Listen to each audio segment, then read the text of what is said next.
নমস্কাৰ এই মুহূৰ্তত আহি পৰিছে সন্ধিয়াৰ কেইবাটাও বিগ ব্ৰেকিং নিউজ। আজি হৈছে 29 জুলাই। গোটেই অসম তথা ভাৰতৰ বিভিন্ন প্ৰান্তৰ পৰা যুগুত হৈছে কেইবাটাও ডাঙৰ খবৰ।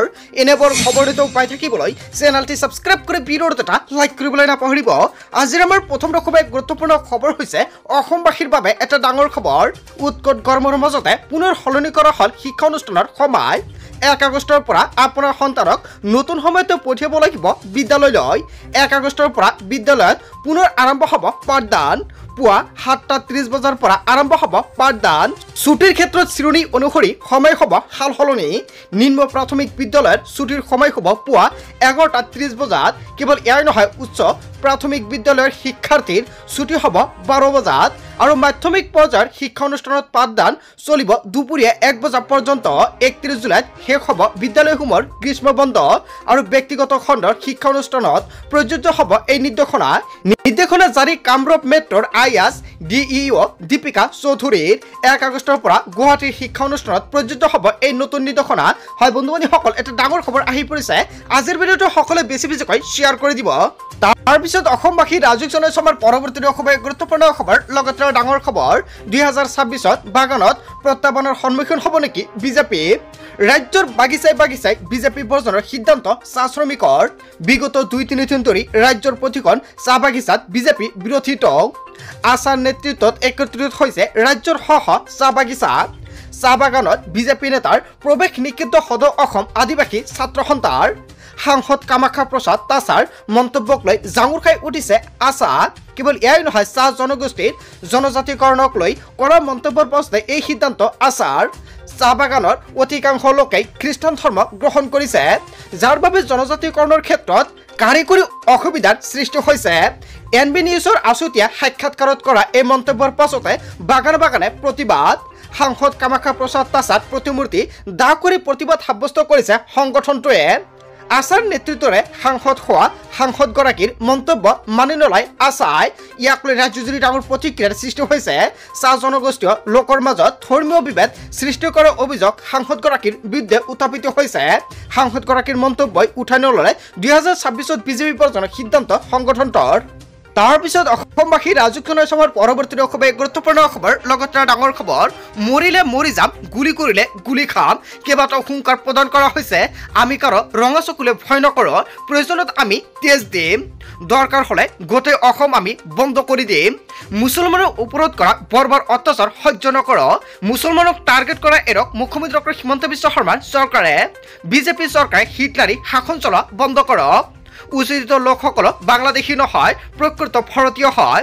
50ৰ পৰা 60 বছৰ ধৰি চৰকাৰী মাটিত আশ্ৰয় লৈ থকা লোকসকলে কিয় উচ্ছেদ চলাইছে? প্ৰকৃত ভাৰতীয়ক ভূমিপত্ৰ দিবই লাগিব হিমন্ত বিশ্ব শৰ্মাৰ চৰকাৰে। এনেকুৱাকৈ হুংকাৰ প্ৰদান কৰিছে। মুছলমানক বাছি কিয় উচ্ছেদ কৰা হৈছে? উচ্ছেদ যদি কৰিব লাগে সকলো কৰক, আমাৰ আপত্তি নাই। চচলৰ পৰা হুংকাৰ প্ৰদান কৰিছে মুছলিম ছাত্ৰ সন্থাই। মৰিলে মৰি যাম, গুলি কৰিলে গুলি খাম বুলি এনেকুৱাকৈ হুংকাৰ প্ৰদান কৰা হৈছে। তাৰপিছত অসমবাসী ৰাজুক জনাইছো আমাৰ পৰৱৰ্তী খুবেই গুৰুত্বপূৰ্ণ খবৰ। লগতে ডাঙৰ খবৰ, উচ্ছেদৰ বিৰুদ্ধে ওলাই আহিল হাজাৰ মুছলমান। হিমন্ত বিশ্ব শৰ্মা চৰকাৰৰ বিৰুদ্ধে গৰ্জন মুছলমানৰ। জয় আই অসম ধ্বনিৰে আকাশ বতাহ কঁপাই তুলিলে হাজাৰ মুছলমানে। মুছলমানৰ ওপৰত বৰ্বৰ অন্যায় অত্যাচাৰ কৰিছে চৰকাৰে। অসমৰ মঞ্চত্ৰৰ পৰা মুছলমানক শেষ কৰাৰ ভয়ংকৰ ষড়যন্ত্ৰ কৰিছে মুখ্যমন্ত্ৰী ডক্টৰ হিমন্ত বিশ্ব শৰ্মাৰ চৰকাৰে। অসমত প্ৰতিজন মুছলমান ৰাজপথলৈ ওলাই আহিব লাগে। জিলাই হ'ব গণবিক্ষোভ। বাছি মুছলমানক উচ্ছেদ কৰিছে হিমন্ত বিশ্ব শৰ্মাৰ চৰকাৰে। অসমৰ মানুহক ভুল পথেৰে পৰিচালিত কৰিছে হিমন্ত বিশ্ব শৰ্মাৰ চৰকাৰে। মুছলমানক টাৰ্গেট কৰি নিজৰ গাদী ৰক্ষা কৰিব বিচাৰিছে হিমন্ত বিশ্ব শৰ্মাৰ চৰকাৰে। 26ৰ নিৰ্বাচনত জিকিবলৈ মুছলমানক টাৰ্গেট কৰিছে। আমি উচ্ছেদৰ বিৰোধিতা নহয়, কিন্তু যিসকল প্ৰকৃত ভূমিহীন তেওঁলোকক উচ্ছেদ সহ্য নকৰোঁ। অসমত প্লেষ্টাইন সদৃশ্য পৰিস্থিতিৰ সৃষ্টি কৰিব বিচাৰিছে হিমন্ত বিশ্ব শৰ্মাৰ চৰকাৰে। ফৰেষ্টৰ নামত নাটকবাজি কৰিছে হিমন্ত বিশ্ব শৰ্মাৰ চৰকাৰে। ৰেংমা বনাঞ্চলৰ পৰা কিয় বাছি উচ্ছেদ কৰা হৈছে মুছলমানক? মুখ্যমন্ত্ৰী ডক্টৰ হিমন্ত বিশ্ব শৰ্মাৰ বিৰুদ্ধে আক্ৰমণাত্মক ৰূপত আমচুৰ হয় বন্ধু-বান্ধৱীসকল আমচুৱে যিকেইটা প্ৰশ্ন উত্থাপিত কৰিছে জনতাই কি ক'ব যদি জনতাৰ কিবা মন্তব্য কৰিব লগা থাকে আপোনালোকৰ মন্তব্যটো নিশ্চয় কমেণ্ট কৰি জনাই দিব তাৰ পিছত অসমবাসী ৰাজুক জনাই সভাৰ পৰৱৰ্তী খুবেই গুৰুত্বপূৰ্ণ খবৰ লগতে ডাঙৰ খবৰ সদনৰ মজিয়াত গৌৰৱ গগৈ আৰু কংগ্ৰেছক তুলথুনা অমিত শাহৰ ৬২ চনৰ ভাৰত চীনৰ যুদ্ধৰ সময়ত অসমক বাই বাই দিছিল প্ৰধানমন্ত্ৰী জৱাহৰলাল নেহৰুৱে এনেকৈ কেইবাটাও ডাঙৰ মন্তব্য কৰিছে এতিয়া অমিত শাহে আকাশবাণীৰ জৰিয়তে অসমক বাই বাই দিছিল জৱাহৰলাল নেহৰু অসমক চীনৰ আগত গতাই দিয়া ঘটনা অসমৰ জনতাই জানে সেইবাবে কংগ্ৰেছ এতিয়া অসমত বিৰোধীত বহি আছে প্ৰধানমন্ত্ৰী নেহৰুৱে অসমক এৰি দিছিল চীনৰ আগত ভাৰতৰ ৩০,০০০ বৰ্গ কিলোমিটাৰ চীনক দিছিল নেহৰুৱে হয় বন্ধু-বান্ধৱীসকল এনেকুৱাকৈ কেইবাটাও ডাঙৰ মন্তব্য কৰিছে সদনত আকচাই চীনক দিছিল জৱাহৰলাল নেহৰুৱে সদনৰ মজিয়াত গৌৰৱ গগৈ আৰু কংগ্ৰেছক তুলথুনা অমিত শাহৰ হয় বন্ধু-বান্ধৱীসকল অমিত শাহে যিকেইটা প্ৰশ্ন উত্থাপিত কৰিছে জনতাই কি ক'ব ১৯৬২ চনত ভাৰত চীন যুদ্ধৰ সময়ত অসমক বাই বাই দিছিল নেকি প্ৰধানমন্ত্ৰী জৱাহৰলাল নেহৰুৱে যদি জনতাৰ কিবা মন্তব্য কৰিব লগা থাকে আপোনালোকৰ মন্তব্যটো নিশ্চয় কমেণ্ট কৰি জনাই দিব তাৰ পিছত অসমবাসী ৰাজুক জনাই সভাৰ পৰৱৰ্তী খুবেই গুৰুত্বপূৰ্ণ খবৰ লগতে ডাঙৰ খবৰ গৌৰৱ গগৈৰ পাকিস্তানৰ প্ৰসংগ পালেগৈ সদনৰ মজিয়াত লোকসভাত গৃহমন্ত্ৰী অমিত শাহে উত্থাপন কৰিলে গৌৰৱ গগৈৰ পাকিস্তানৰ প্ৰসংগ গৌৰৱ গগৈ কেইবাবাৰো পাকিস্তান গৈছিল বুলি মন্তব্য কৰিছে অমিত শাহে কিন্তু সীমান্তলৈ গৌৰৱ গগৈ গৈছে নে এনেকুৱাকৈ প্ৰশ্ন উত্থাপিত কৰিছে এতিয়া অমিত শাহে ভাৰত পাক সীমান্তত গ'লে আমাৰ ভাৰতীয় সেনাৰ কষ্টৰ কথা বুজি পাব গৌৰৱ গগৈয়ে -43 ডিগ্ৰীত পাহাৰ নদীৰ মাজত থাকি দেশ ৰক্ষা দিয়ে যোৱা নাই কোনোবাই পাকিস্তানৰ পৰা অনুপ্ৰৱেশ কৰে আমি ইয়াৰ ব্যৱস্থা ল'ম বুলি মন্তব্য কৰিছে কংগ্ৰেছ চৰকাৰৰ সময়ত পাকিস্তানীক ভিজা দি মতা হৈছিল যেনেকৈ গৌৰৱ গগৈ পাকিস্তান গৈছিল তেনেকৈ পাকিস্তানী সন্ত্ৰাসবাদী ভাৰতলৈ আহিছিল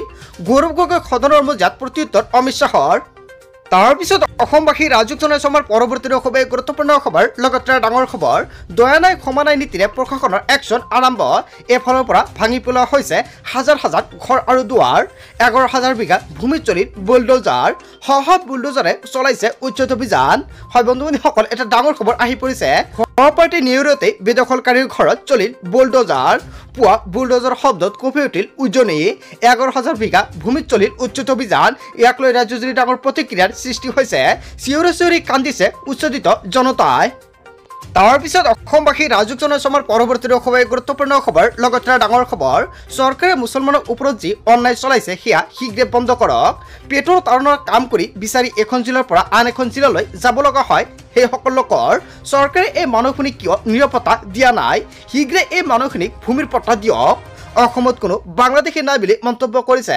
১৯৭১ চনৰ ২৫ মাৰ্চৰ পিছত অহা যদি কোনো লোক আছে চৰকাৰে খেদক মুছা চৰকাৰক সহায় কৰিব বাংলাদেশী খেদা অভিযানত কিন্তু বাংলাদেশী খেদাৰ নামত প্ৰকৃত ভাৰতীয়ক হাৰাশাস্তি নকৰিব ভাৰতীয় সংবিধানে আমাক থকা খৰ অধিকাৰ দিছে অন্য বছৰৰ অধিকাৰ খৰ্ব কৰিছে চৰকাৰে অন্য বছৰৰ অধিকাৰ খৰ্ব চৰকাৰে কৰিব নোৱাৰে চৰকাৰে সংবিধান বিৰোধী কাৰ্যকলাপ কৰিছে ইয়া গৰিহণাযোগ্য কাইলৈ চচলত হ'ব একগোট হ'ব লাখ লাখ মুছলমান উচ্ছেদৰ বিৰুদ্ধে তীব্ৰ প্ৰতিবাদৰ বাবে সাজু হৈছে মুছলিম ছাত্ৰ সন্থা হয় বন্ধু-বান্ধৱীসকল এটা বিগ আপডেট প্ৰকাশ পাইছে গোটেই অসম তথা ভাৰতৰ বিভিন্ন প্ৰান্তৰ পৰা যুগুত হৈছে কেইবাটাও ডাঙৰ খবৰ এনেবোৰ খবৰ নিতৌ পাই থাকিবলৈ চেনেলটি ছাবস্ক্ৰাইব কৰি ভিডিঅ'ত এটা লাইক কৰিবলৈ নাপাহৰিব সো থ্যাংক ইউ ফৰ ৱাচিং ফুল ভিডিঅ'